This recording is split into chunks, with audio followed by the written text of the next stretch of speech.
What is up, guys? It's Lana. I'm back on another video for you guys today. I've done this video so many freaking times, but I've all deleted them and great.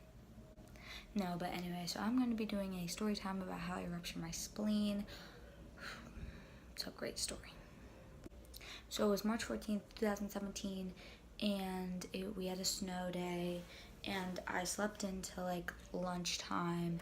And then I ate lunch once I got up. So after I ate, I didn't digest, which is probably not the smartest idea, but anyway. So then I grabbed my snowsuit, grabbed my everything that I could keep warm, and then I grabbed my snowboard and I headed out. When I got there, I didn't go down the hill straight away. I waited a little, not to digest, it's just like I wasn't ready to go down the hill. Like I've done it before, it's just like I wasn't ready to go down the hill. I don't know why though.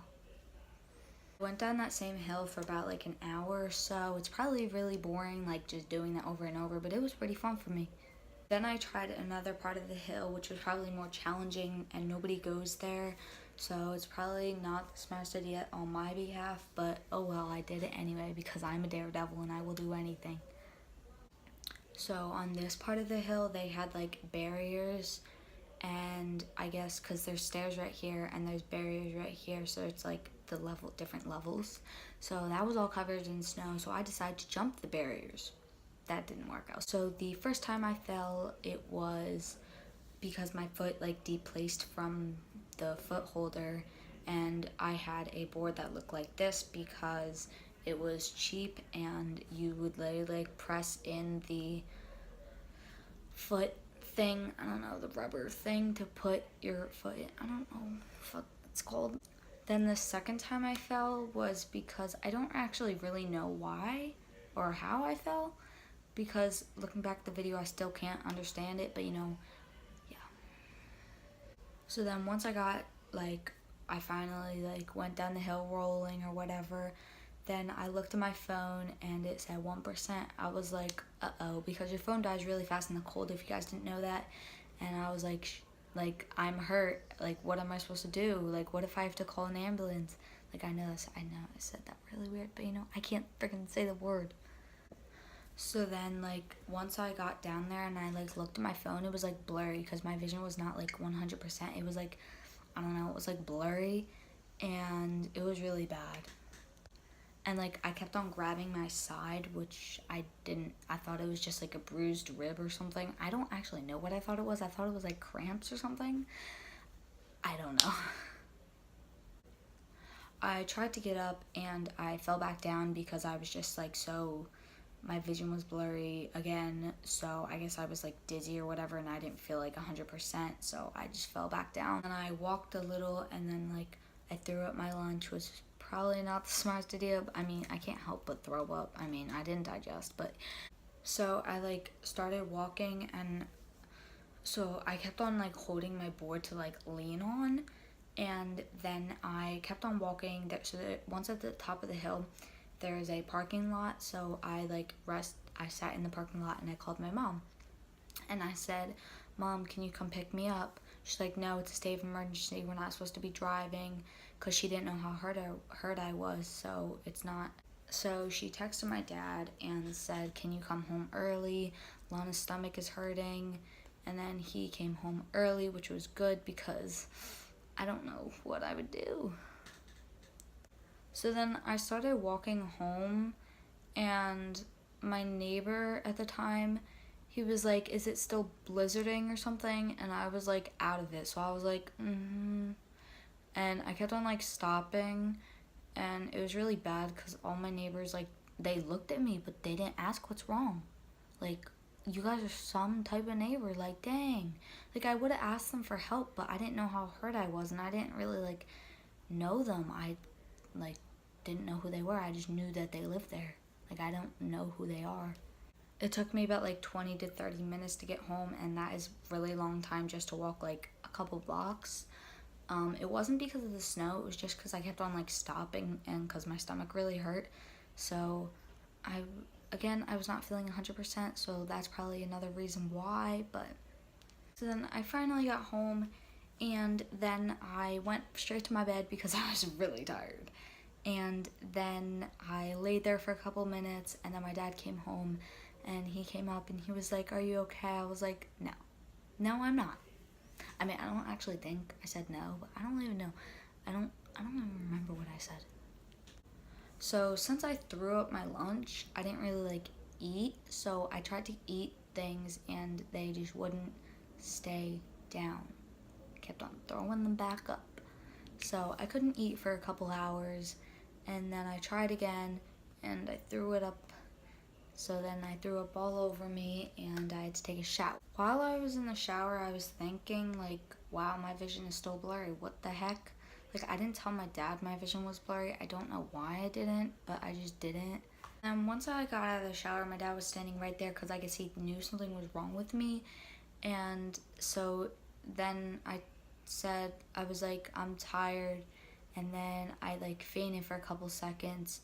And then I went back to bed, which was weird. But if he didn't catch me, I think I probably would have had a concussion too, which would have made it 10 times worse. I kept on holding like my side, like right here. I think that's where my spleen is, right here. And I kept on holding it, and then my dad kept on texting my mom and my stepmom, like, what are we supposed to do, blah, blah, blah, blah, blah.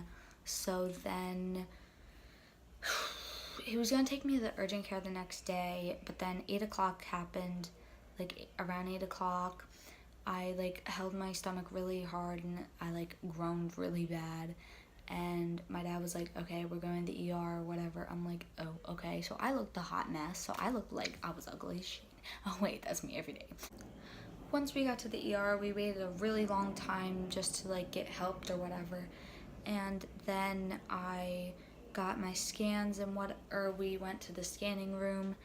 And it was really scary because like I didn't go to an upright one. I went to a one where they lay you down and you just go in.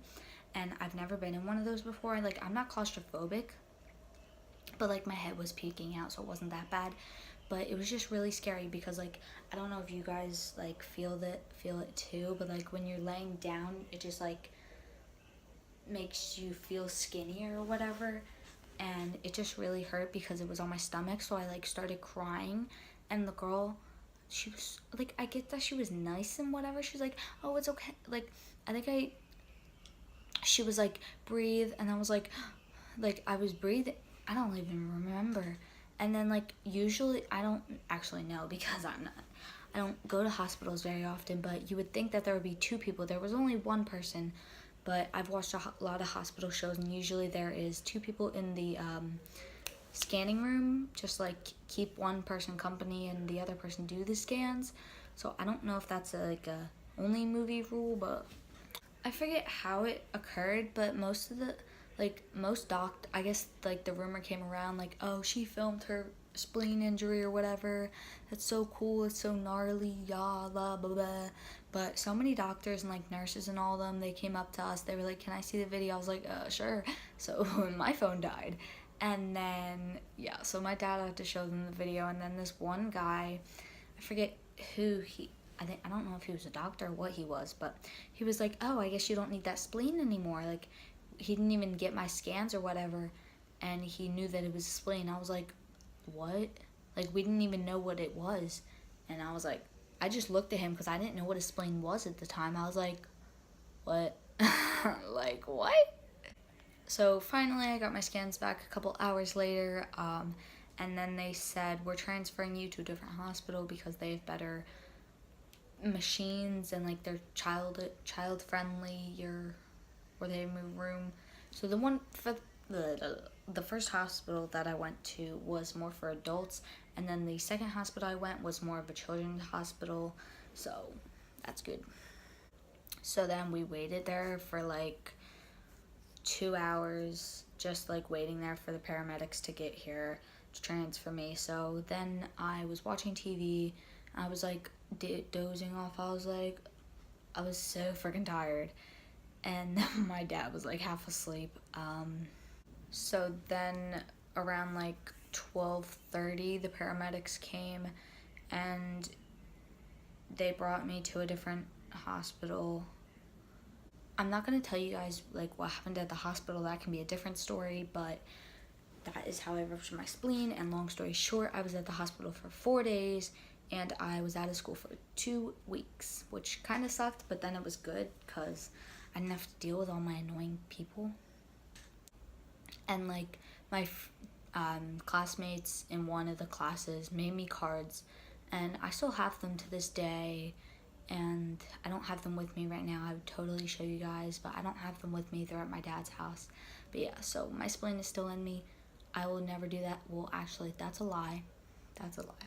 Because I've been snowboarding after my spleen injury. Like, people are always like, how are you not scared to do it again? Like, I'm not that person that's, if something bad happens to you once, you're just never going to do it again. Like, I'm that person that will just redo it. Like, I don't care. Thank you guys so much for watching. See you guys next story time or whatever video I'm doing. See you guys next time.